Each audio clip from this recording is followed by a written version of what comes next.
Hey, universe. Oh, hold on.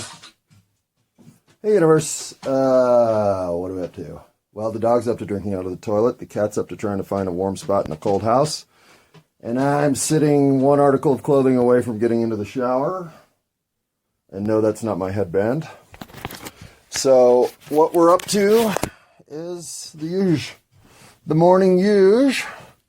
No, it's not an Eclair and a Smart Water. It's wake and bake and thinking about life.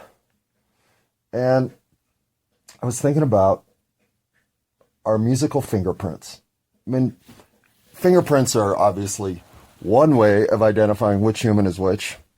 But the more they collect data on us, I'll bet the more fingerprints they're finding we all have.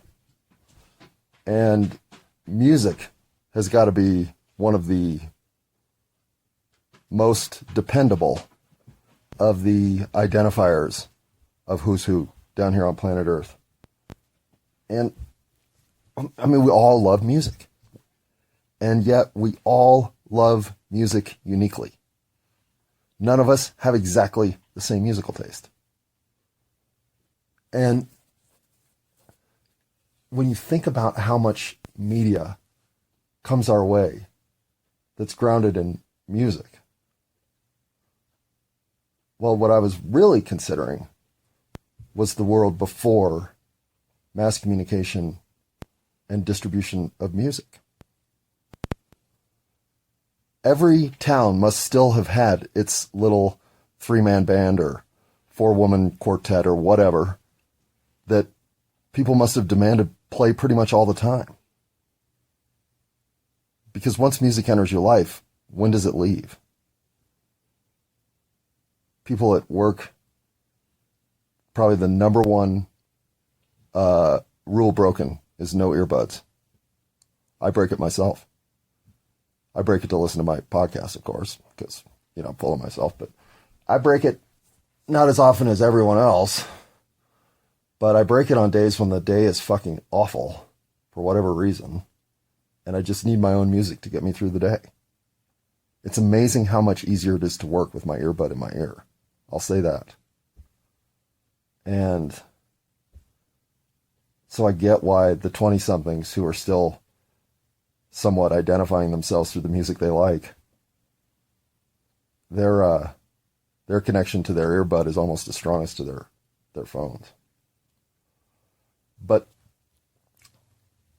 if you lived in the 1700s, I mean, I guess part of the reason you would go to the big city is to hear the big music, the symphony, the orchestra,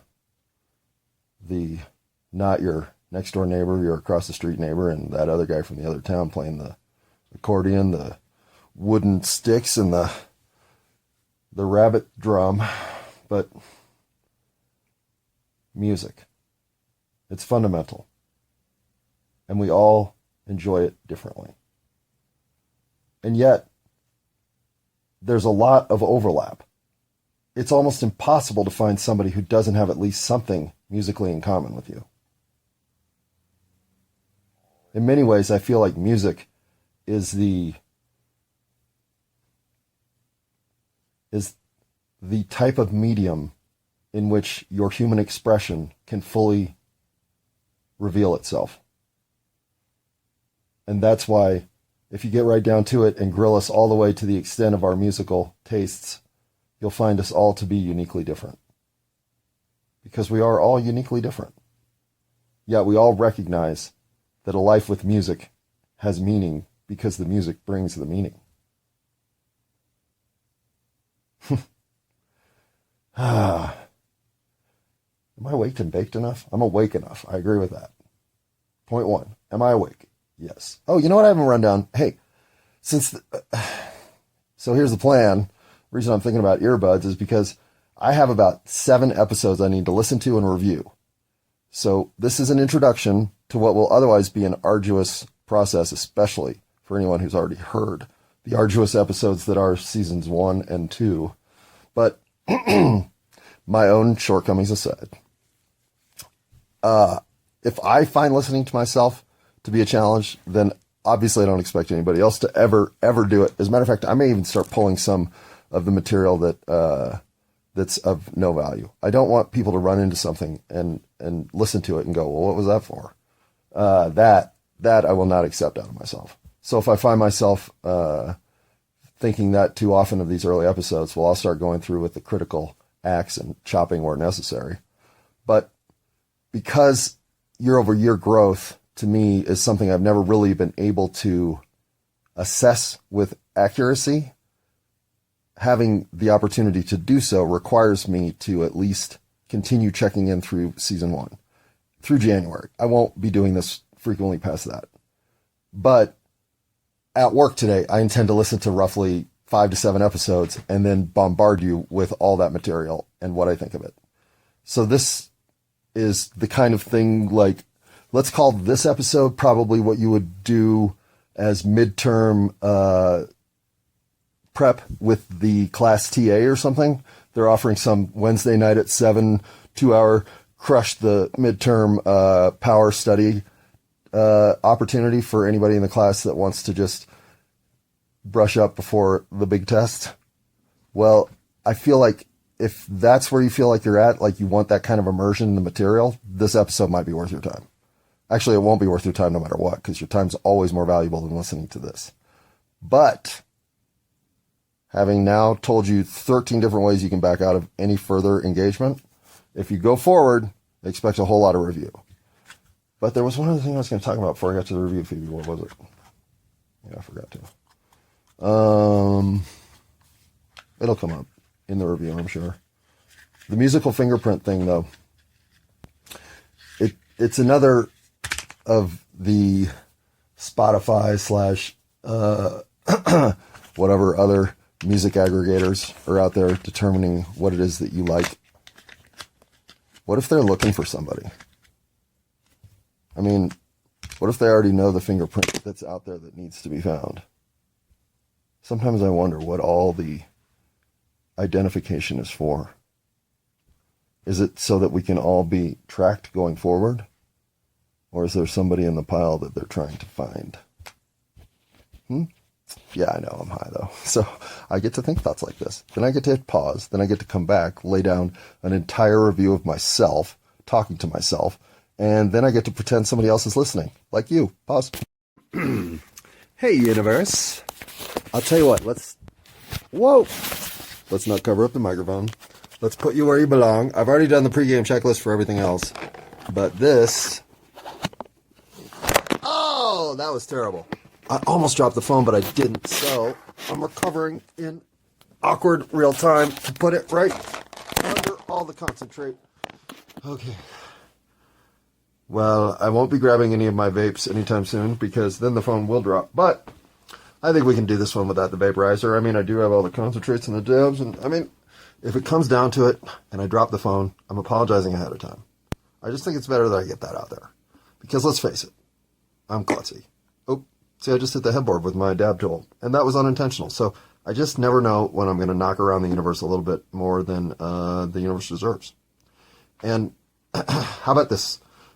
Oh, and I haven't listened to any of those episodes, so don't expect it. There are 13 of them that need to be listened to. Yeah, that's how I felt about it too. So that's why I still haven't done that yet. But I'm going to, I promise. And in doing so, I'm going to get through some sticky episodes that I feel revisiting has purpose. So I actually want to do the job correctly, which is another reason I didn't just listen to all that shit at work today. And take notes haphazardly while I could, and then sort of blow through the assignment I've given myself here, which is what I would traditionally do. But I'm trying to be more proud of my work, I guess. Pause. Bonus. I leave myself a cliffhanger like, I want to be more proud of my work when I go review probably 5 of the worst recordings I made so far. And maybe that's fitting. Maybe that's how I have to wind some integrity back into the initial process by revisiting it and clarifying the lack of launch that most of these suffer from. However, stopping myself from starting because I knew my voice hadn't developed to a polished level, and never will, to be clear, was easy. It was a 25-year process, really, of always being willing to accept that I wasn't ready. And I sound not ready.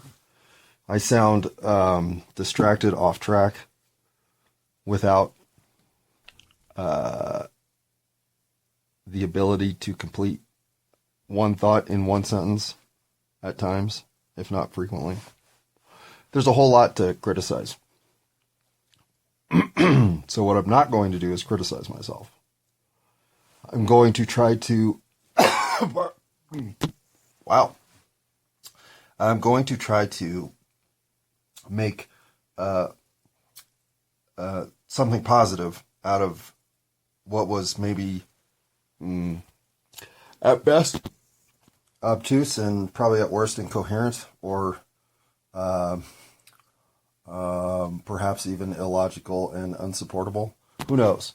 I don't know that my thoughts have been really well organized even now at the meta level. So if I'm going to dissect some of my meta trends, they're going to look sloppy and incoherent. And yeah, how's that feel, Phoebe? About like how you look. So before we get into all that, obviously I'm about 7 bong hits short, so let's get that taken care of. Then we're going to go through the rules. Then we're going to go through some apologies. That should take about 4 to 5 minutes total. And then we're going to start in on episode 13. The episode appropriately titled, Do You Not Heed Any of My Warnings? Pause. Unpause. Did I mention it's it's only 12:58. Oh, 12:59. It's 12:59. And the entire town is fine. So go drink your wine. And we'll see you tomorrow around, what, 9? Pause. Do you see why I need weed? All right, naming them off in order. That first one that I just finished, well, that was Citral Flow. The next one will be Amnesia Haze, followed by Goji OG, spelled G-O-J-I, O-G. Next word, O-G. That's for people over 45. Everybody else knew how to spell it when I said it. So off I go. I'll be back. All right. The Goji OG, Amnesia Haze, Dabba Dabba have joined the Citron Flow in the Already Hadda. Now we're moving on to Ghost Rain Haze and Sour Diesel. Back in a minute. Look at that, I'm back already. But now I'm pausing again. Okay. Alright, now, I make a point earlier in the recording string about musical fingerprints. And really, that should never have been such an incidental, off-the-cuff remark about what I truly think is worth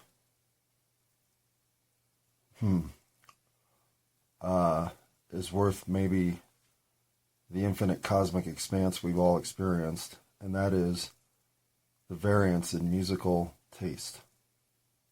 What it is that we find ultimately the most appealing when it comes to our choices in music. And I know regionally music affects us, so there's a whole lot of subjectivity in even the concept of what your musical fingerprint is. I recognize that.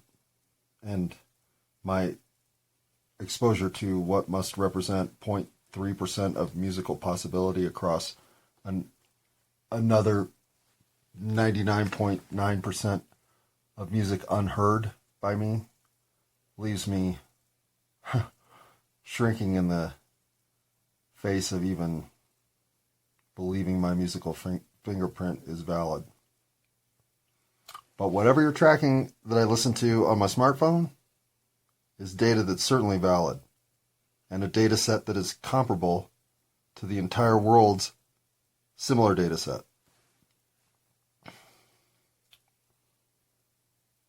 And again, much like the Matrix, I get it. The way in which we are moved by music. What's a hallucinatory journey without music? I tried about 75 minutes of silence in the last round of mushrooms, and I'll tell you, it's its own experience, but it is a ticking time bomb as to when you'll be able to get back to having sound and musical influence in your hallucinations.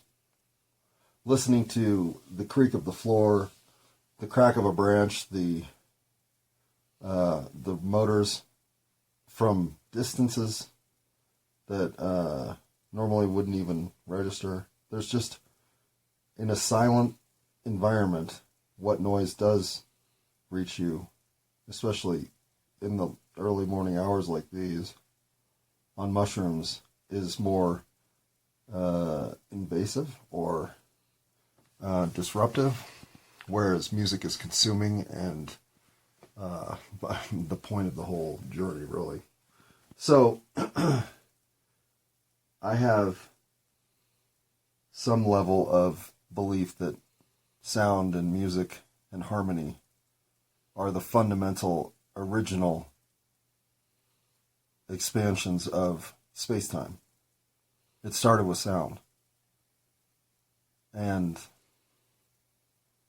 that's just some level of dream insanity seeping into my reality. But wherever we find organized, clumping human beings, we find them playing songs. It's in all of our history, all the way back. So, to have brought out the musical fingerprint concept and all the other associated thoughts I have in that well of consideration, well, I'm a little premature. That's what my dog said. And so, rather than getting even less interesting, I'm going to say, I'll get back to that one. Likely was somebody who I consider to be a lot more musically aware than myself. Who that is, I have no idea. Actually, I know exactly who it should be. But that person, no, we ain't going to get a hold of them. But should we ever need to find somebody who wants to talk the influence of music on humanity themselves and the general purpose of life in Earth 8675309 variety, well, all you have to do is ask 3 people, because if the first 2 won't do it, the third one will, and the first 2 will probably regret not saying yes once the third one says yes. So it's just a commonality among us. So you make that a 4-person panel, that turns out to be a disaster because everyone's talking over everybody, and I'm the worst of all. So you can see that I'm only going to consult some people and then come back and talk. But at the same time, this has a lot of meat on the bone, so I'll bet I get way more depth and richness in the conversation if I have the conversation with a lot more people before I have the conversation with myself. That'll make sense to me, so what other things do I need to explain to you? Zippo. Except, I feel like I owe you this. Because you're silly enough to listen this far means you might even listen further, which I recommend you don't. I recommend you go find something purposeful in life, even if that's mixing 2 different sparkling water beverages to see what flavor you get. That's better than this. But if you don't have any sparkling water beverage to mix, and frankly you're in a coma and can't reach your phone because you have no motor control beyond your lips. What if you don't even have your lips? Well, then you don't want to be drinking sparkling water beverage. It will just spill all over you. But the 3 or 4 of you, if the entire world is listening to me, that would be in that condition, well, since only myself and roughly 4 other people are listening, I'm going to say the odds of you being listening in this pool of nonsense is 0. So everybody else, go find something better to do. You could bake cookies. That is definitely a better thing you could be doing. You could go clean your bathtub. That is a better thing you could be doing. You could go clean your kitchen trash can. Pull that liner and get a sponge that you know you were going to throw away when you're done with it. Get some Comet or whatever and clean the shit out of your trash can in your kitchen. You know how good you'll feel when you're done with that? Okay, or you can listen to this. And if you're going to listen to this, here's what you're going to listen to. You're going to listen to me make mistakes. Like call the song Coming Home, or Major Tom, as everybody in the world knows it. I call that song Close to Home, trying to be respectful of the fact that it did have an original title.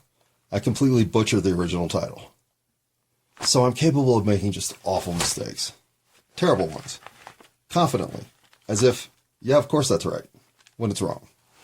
Now, I go back and hear that shit and I try to fix it, but I know I miss a bunch of it because I still confidently think I said something right and I'm wrong. So that brings us to a corollary rule. Now we'll just get to the rules later. So I apologize to you, Peter Schilling. Wait, is that even the guy that does Major Tom? See what I mean? And I'm not going to sit here with my phone and Google shit no, nor am I going to prep. So get used to some mistakes. Get used to me trying to correct them, but get used to me making them and missing some of them and just living with it. Kind of like life. So I also highly recommend you speed your playerback machine up to at least 1.8 to 2.0 at a minimum. You can get to 2.25 and even 2.5 and still clearly understand what I'm saying.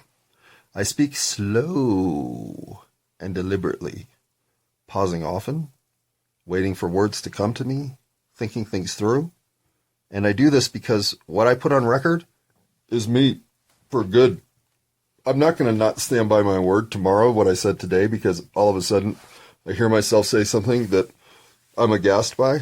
No, if I actually hear that, then I explain what I think I'm aghast by and what dilemma this brings up and how I should proceed. Because I'm evolving as an intellectual creature at all times. I meet somebody new, they say something to me I've never heard before, and bam, now I've got something to reconsider across perhaps my entire paradigm of thought. Or maybe just whether or not I think Spider-Man could actually beat the Incredible Hulk in a fight. It doesn't matter what I'm reconsidering, but to think that I've got everything figured out at any point in time about anything is ludicrous, and I know that. So I don't sit and wonder what's happening to my world when I have to reconsider even basic fundamental thought patterns that I've had my entire life. So does that make me susceptible to thought injection and a weak-minded thinker overall? Perhaps.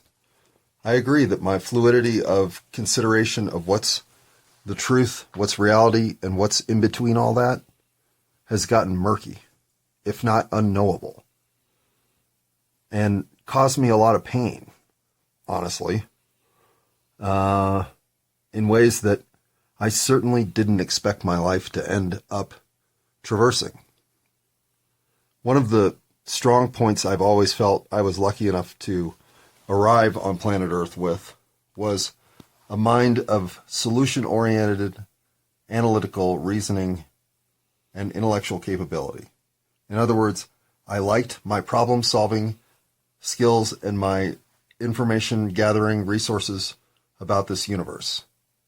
Not to mention my access to what looked like an entire wealth of previous thinkers' deeds and accomplishments to study. I was ready to be a student for my entire life. But the chances I got as a student to devour as much as I could in as much width and depth as I could reach was never something I wasn't ready for. I am ready for it right now. I am always curious to know more. So, when I get things wrong, I ask for your kindness, understanding, and forgiveness that after speaking 150 hours of nonsense to myself, I've said some things incorrectly. I don't even know how many. I don't even want to know. But all of them that I hear, even now, as I re-listen to something from a year ago, I correct and come straight with if there are uncertainties or, frankly, flat out misattributions or incorrect statements of whatever variety, including about myself. Because this whole journey of self-revelation and what? Is this a confession to what? To my humanity's growth and final ascension into the person that I need to be in this universe today as I am now composed? Well, confessing to all that sounds very grandiose for a guy who works at Home Depot part-time and rides his bike back and forth and gets home just in time to feed his dog before the cat attacks. There's not much going on in my life that's grandiose. It's about as simple as it gets. So, when I speak conceptually, I try to address the greater sense of what human experience presents.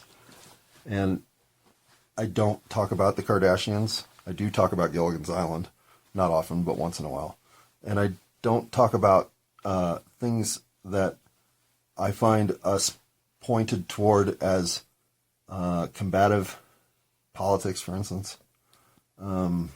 Because I know that we're set up to chase down our enemies and team up with our allies in those arenas, and I'm not here for any of that.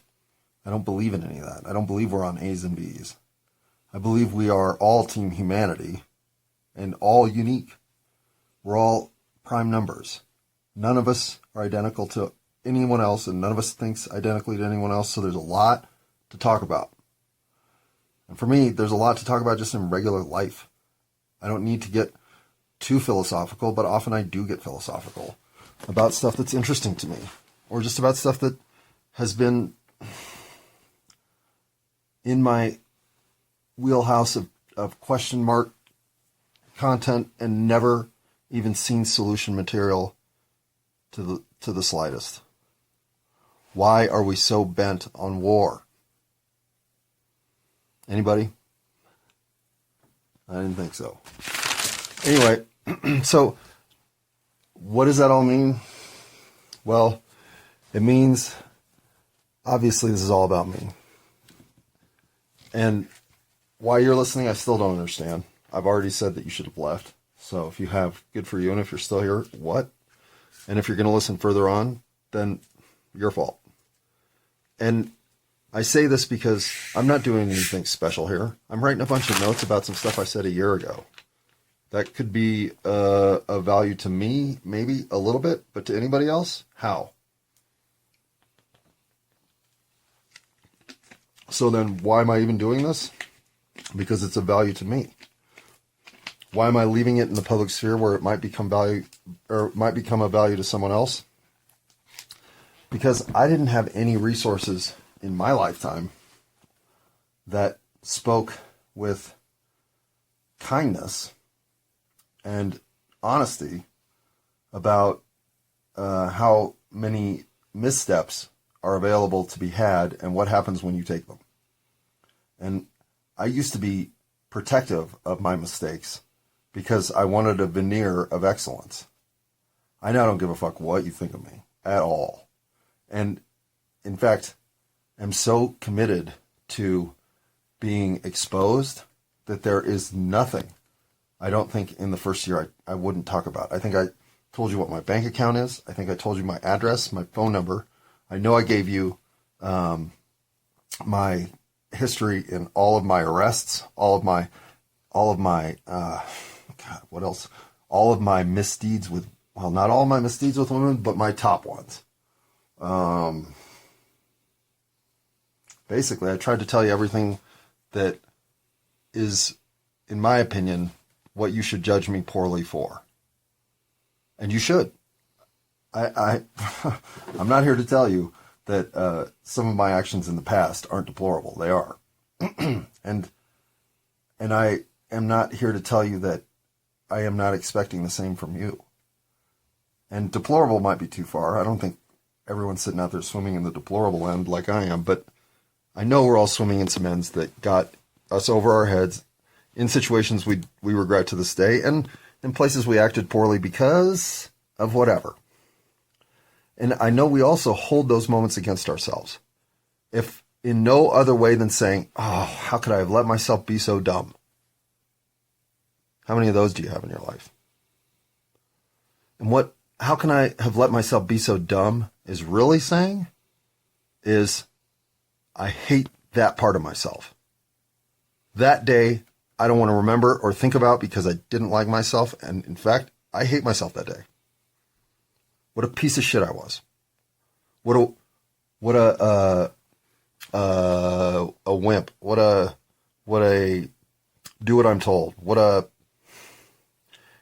can't stand up for myself. What a lay down to authority again. Who knows what weakness overcame a situation where in reflection you think, I hate myself for that. Well, I mean, whoo, yeah. Holding those against yourself is easy. In fact, letting go of those is work. And for some, like me, it's a lot of work because I get a lot of them. Or I have the ones in my head that even now I will never forgive myself for. Because it gives me boundaries to reflect on my capacity to be not myself. When I'm kind, understanding, and forgiving, the moments of regret I have about my actions are zero. When I find myself acting otherwise, I can now easily figure out the influence or motivation or self-ego injection that puts me in a place that I act untoward or uncharacteristic of who I really am. I then can work through how to be different in the occasion should it arise again, and if given the challenge one more time, often find myself succeeding. Occasionally find myself failing and reassess and move forward again. The places where I often fail, have to reassess and move forward again, are places like family, occasionally work static, personal motivation static. I have a hard time getting myself out of the inertial spot of stuck into the inertial spot of trying something new. So these are ways that I know I need to rally myself from within and be my own cheerleader of it's okay to fall on my face. Because for the longest time I didn't start things like this because falling on my face, inevitable though it was too much embarrassment to endure to actually put myself into new experiences and become a bigger, better person in life. Well, those things I promise to have at least identified enough to know I'm trying to get away from them. They are habits, they are patterns, they are cycles of energy that I have enabled and curated through my life. So to say I will rid myself of them because I've identified them is the dumbest thing I've said so far. And all of you are saying, well, you said that other dumb shit stuff, so maybe not.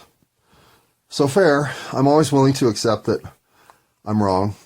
And I love listening to counter opinion because it makes me reconsider how much of the opinion I'm currently holding am I faithfully holding, or am I just constructing to pull together some band-aids and some ideas that might not even connect. We don't all think about everything all the way through to the end all the time.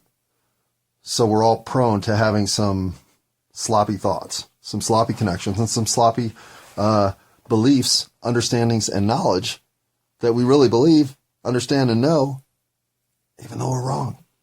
So when I find these things, they don't disappoint me. They are moments of true gratitude. I have thanked people who have corrected me on things that I've been doing wrong my whole life in ways that shock them. because I have now stopped one thing that I didn't know I was doing that left my life less fulfilled. And someone finally points it out to me so I can move forward without that encumbrance. It's like the universe starts to drop other things for you. Whatever's holding you up the longest, if it gets unsnagged, releases 6 other things simultaneously while you're going. I swear it works this way. I don't know why. I've quit asking why, because why is unknowable. But how, or to what extent and in what conditions, we're all here to give that information back to the source. I believe that's why we've separated from whatever we've come from to have this experience. Because through our unique take on everything, from music to skyscapes to what it feels like to swim in an ocean, it's all slightly different, yet uniquely connected. So, to me, the value of this exercise isn't telling you that I was once sitting at a table in New York City with 3 other people, one of whom was Uma Thurman. I swear that's true, and oh my God, yeah, it's true. But it's not like I even really talked to her. But yeah, I was at a club called, I think, the Ritz. Yeah, in New York City, singing a band called the Pogues, and the year was 1989 or 8. I'm not quite sure on the year at this time. But that's the only time I've ever had a notable person sitting at my table. And do you know what I did that night? I didn't say a fucking word to her. So that's just the dangling carrot of, I could tell you that story, but it would be a story of feeling like all these other people are trying to sit at my table, but there's a barricade rope so they can't get through, so that's good. And that's about it. Because I don't really have a whole lot of real texture from that night, other than there were a whole lot of people that wanted to talk to that woman. And so, is it my best story because Uma Thurman's in it? No, it's not even close. As a matter of fact, I have 4 better stories from today, when I just worked at Home Depot and did some other stuff like washed some dishes in my bathtub. But I bet you I can give you 4 better stories from today than I can about that Uma Thurman night. So I'm not here to try to have seminal moments that are recognized by others as some sort of observational value statement. I'm here to try to explain that my value statement is my entire life. It's what I've done. It's who I am. It's what I've been. It's what I wish I had done, but didn't. And it's everything that I'm going to do next. And fortunately, having organized enough of all of that, I actually feel purposeful in where I'm headed for the first time in my life, here at 53. And so if you got this far for whatever reason, you have hope that your life will just fall into place, because mine did, and in many ways for no reason, but it did. And I'm not going to miss this opportunity. So that is the longest winded answer to, so why did you apply for the job, that I've ever given. So let's get out of the way the next question. Tell us some things that might be limitations for you in the position. Well, number one, which I believe is kind of where this all started with your first question, is that it's all me and just me. And a lot of that is me talking to me as if I'm 2 peas in a pod talking to each other, but it's just me. And sometimes there is a second pea in the pod, but that second pea will always be easy to identify because they have a different voice. And there will be more other peas coming into the pod, not with some sort of connotation of multiple peas in the same pod. I'm just saying, if I don't have conversations with other people, what am I doing? I'm talking to myself, and you're listening. Think about that. So that would be my first limitation. It's all me. But because it's all me, where it goes, I'm free to express. There's no limitation. There's nobody telling me what to talk about. Hell, I don't even know what I'm going to talk about. I just hit record. Here I go. And with that much texture, I can do whatever I want, including be entirely disgusting, gross, physically inappropriate with my words, misuse my words. Nobody's jumping in to correct me and tell me, I think you meant the Red Sox, not the White Sox. It was the Red Sox. So I'll make mistakes. I'll say shit that I'm sure is right. Then I'll say it again the next episode because I said it the last episode. Then I'll listen back in 4 months and go, wait, why did I say that the White Sox didn't win the World Series? The Red Sox did. Fuck Boston. But when it comes to things like saying fuck Boston, I'm doing that for a reason, but I don't have to explain myself. So, again, my interjections are also just to remind myself that when I listen back, what my mental state was at that time. So again, it's all about me. That's a limitation, and I'm gross, physically and basically with all my thoughts. And so what does that do? It turns me into a swear monster. I swear a lot. Sometimes I whisper, so I'm also inaudible. There's a lot here to endure if you're going to. Again, I ask you why. I don't think it's worth your time. Number 4, I will speak about anything. And I mean anything. I'm not going to get into what I will explain, but I will explain some shit that you don't want to hear about. And you'll be the only one listening other than me talking and the dog snoring. So, again, have you ever seen Gilligan's Island? I know it's simple. I know it's not a show for everyone. But if it's for you, it's better than this podcast. But if you're going to listen, number 5, well, we should both be doing drugs. At least you should be.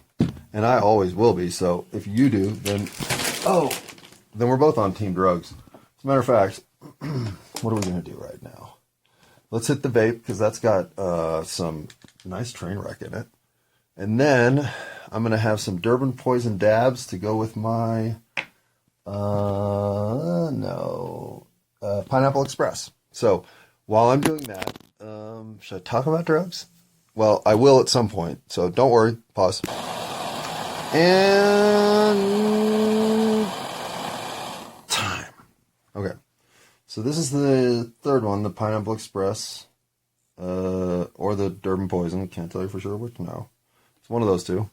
Here we go.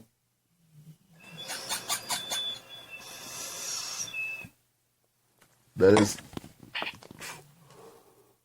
titanium on titanium. And yeah, it's nails on a chalkboard. So I usually don't subject you to it, though I do occasionally force that upon you. So, sorry, ahead of time. However, I don't think that the use of marijuana, which is really the only thing I use regularly, though I do use mushrooms more regularly than I have ever since college, and throw some acid in there, and I mean, I might as well be a junior in college again. But, and I suppose technically, well, it's never been lab tested, so I have no idea. But the speaking I do of my past drug use is to be as direct and forthright with what those drugs were helping support, which were usually my poor senses of myself, against a world filled with messages that you're worse than you think. And the idea that I was incapable of spiraling upward into something stable enough to say no. I kept finding myself weak enough to say yes. And so I don't want other people's journeys to have to keep bobbing up and down between self-loathing and self-discovery to the extreme that mine did, because for the most part, I was always just standardizing myself against what society's expectations of me had been and continued to be, to send myself back downward. As soon as I stopped caring, I was no longer subjected to the at least the level of self-loathing that I had been tripped up by for most of my adult life. And I'm not saying I wasn't the main contributing factor toward hitting those bottoms, but they happen for a reason. And the reasons that they happen for, I was completely wrong about most of my life. So that's why I am extremely plain with all of my talk. I don't have a thing to hide. What I have is a whole bunch of hurdles that I didn't just stumble over, I flat ran into. And I set them up. So the idea that I couldn't get through the race without just continually knocking myself in my own goddamn genitalia is frustrating. And it was unnecessary. So why am I going to explain it? Because it's not embarrassing. It's not anything less than exactly what defines me as who I am. Just like it does you. Every mistake you made is not an embarrassment. It's not a demerit. It's not a mark against. It's the composition of you. You didn't come to planet Earth not to be challenged, not to fuck up, not to recover. It's exactly why you're here. So, in recovery, here's my confession statement. Thanks for being my intake officer. Enjoy. And that's only rule number 5. And I got 5 more.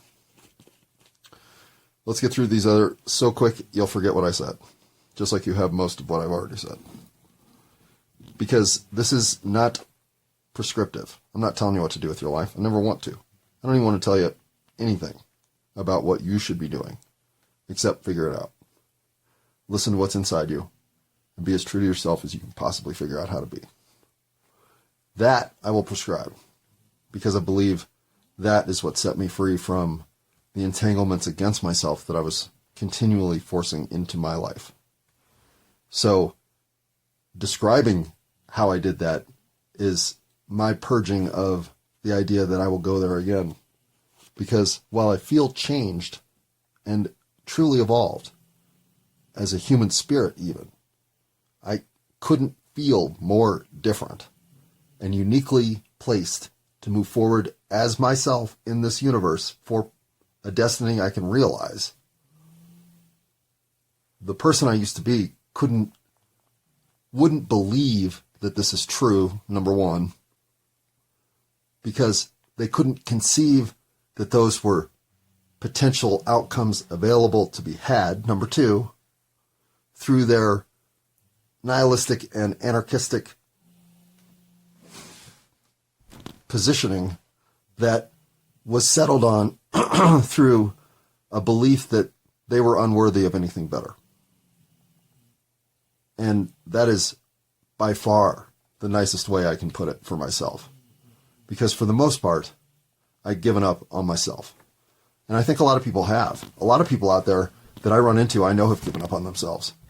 And you can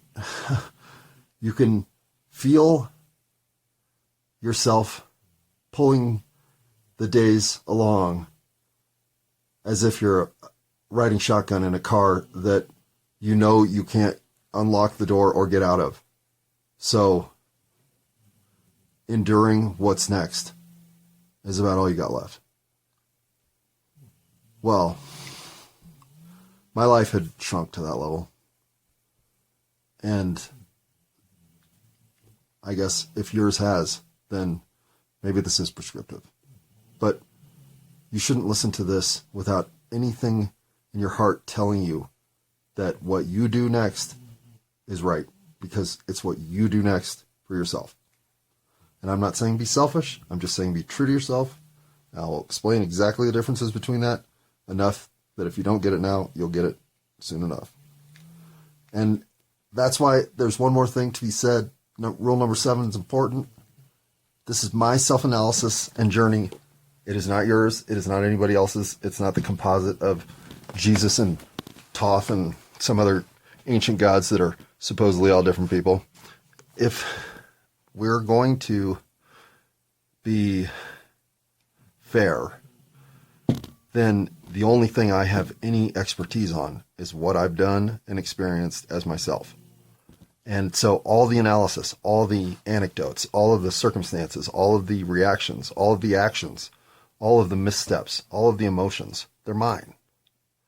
And I do believe we have an enormous overlap of commonality between us in circumstances and in theory that create connection through narrative storytelling. And I'm not exceptional at teaching lessons. I don't even want to. I'm not here to do anything of the kind.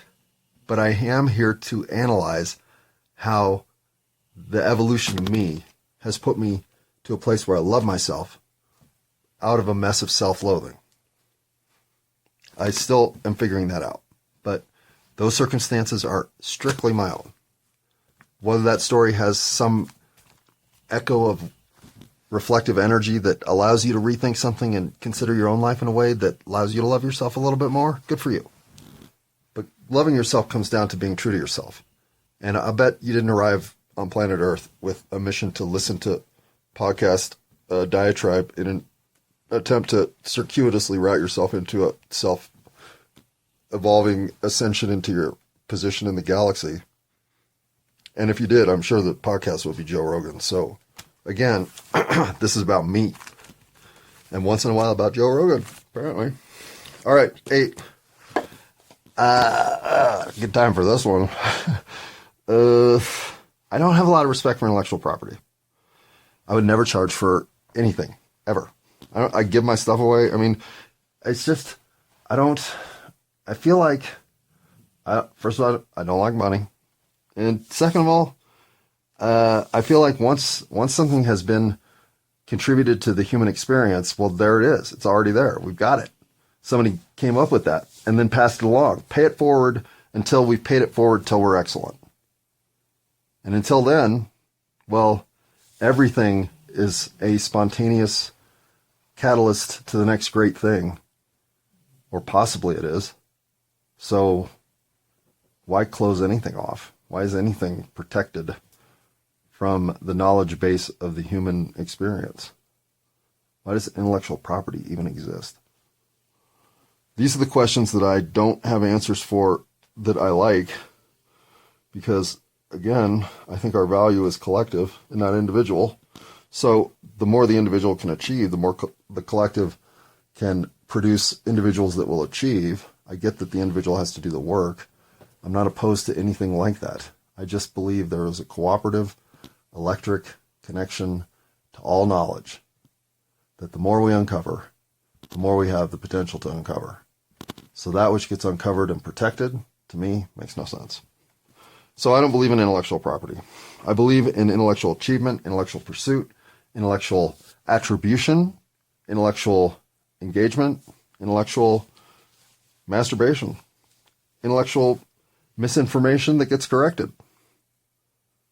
But I don't believe in walling off intellectual achievement as property. That's just me, though. I might be one on an island of 7.7 billion, but whatever. It's me. So then, what do I care if somebody takes some of my ideas and makes millions of dollars with them? Will I sue them? Yeah, of course I will. Fuck no. I mean, if you're stupid enough to think you can make money with my idea and then you pull it off, I'll be so goddamn doubly impressed. I will seriously dedicate an entire podcast to why I think you're my hero. No, I'm not going to sue you. Achieve. Do something with your life that means something to you. If that's taking material that somehow inspired you through me, do you know what I will feel? Unbelievable gratitude from you.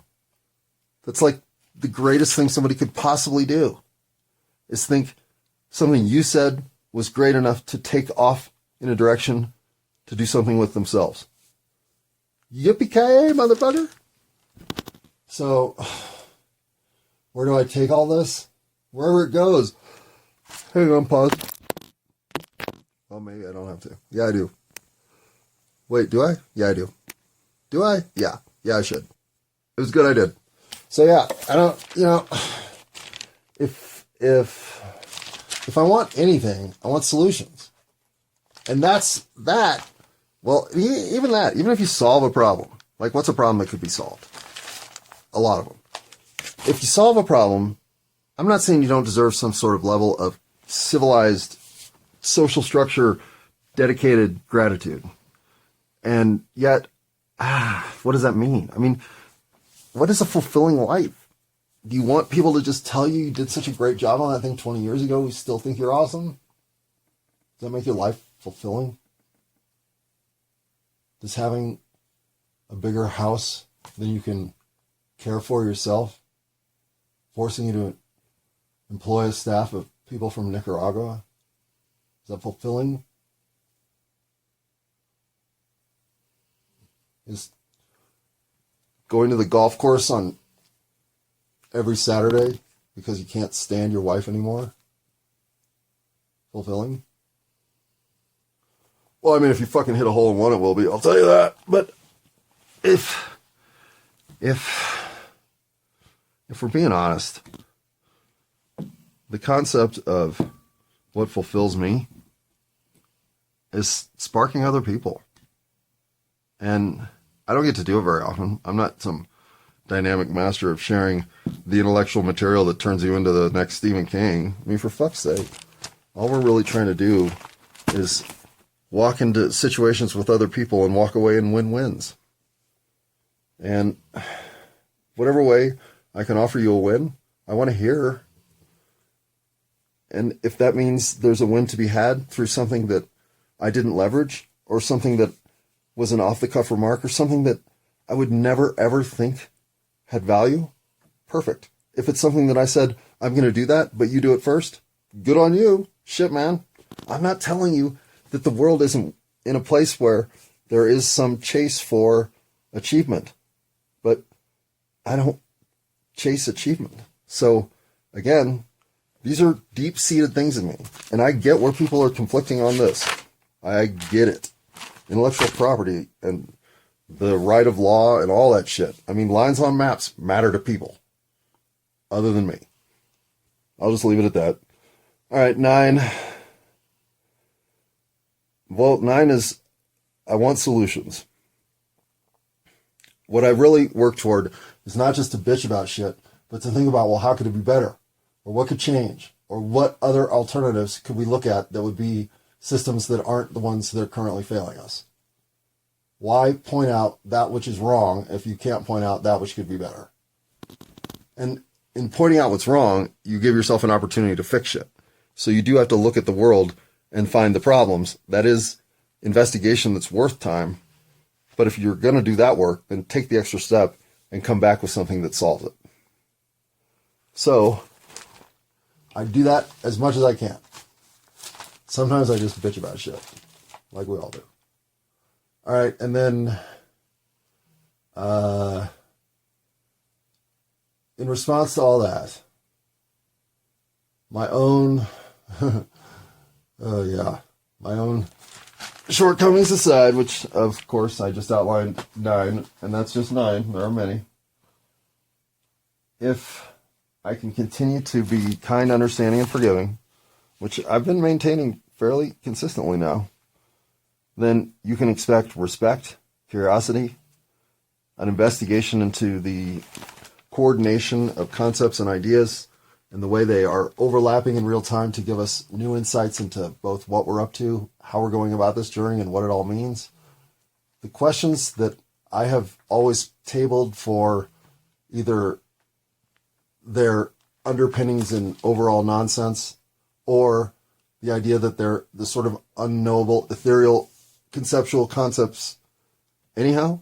And when I have a conceptual concept, even I can be redundant. So if you're going to go down this road of thought, you're going to get in some weird spots. And I say some weird shit that I believe that 10 years ago, I would have never given you the rope to say I could have had it in my thought process, let alone in my belief structure.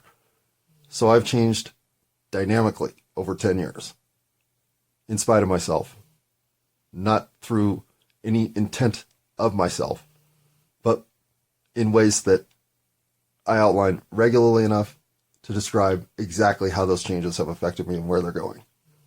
And that's another reason I'm doing this, because I have to believe in myself as who I am today, because it's the self that I am today that I was when I was 10. It's like from 13 to 50, I turned into somebody other than myself. There are even times when I sat watching my actions thinking, who's doing this? Why am I doing this? This isn't even what I want to be doing. And move forward and persist would I, in spite of myself. And that journey of disconnect isn't something I think I'm alone on. So those sort of reconciliation moments that lead to things like contemplation and interpretation of yourself through a loving lens that allows yourself to move forward in a sense of destiny. I mean, we're talking shit like Star Wars and Obi-Wan Kenobi shit. I mean, so am I a full-blown lunatic? I leave it for you to decide. It's possible. I wouldn't throw that off the table. Matter of fact, I'm the one that puts it on the table, so it gets discussed a lot. I don't feel like one, but I'm not above saying I am one. It's possible. And with all that, I've said my rules. We are now at, we're over an hour. And I haven't even said one thing about the reviews. And it is now it's 1:54 in the morning. I have tomorrow off. It's supposed to snow a foot. And if that doesn't sound like stay inside and push the record button until I can annoy the entire universe with my thoughts,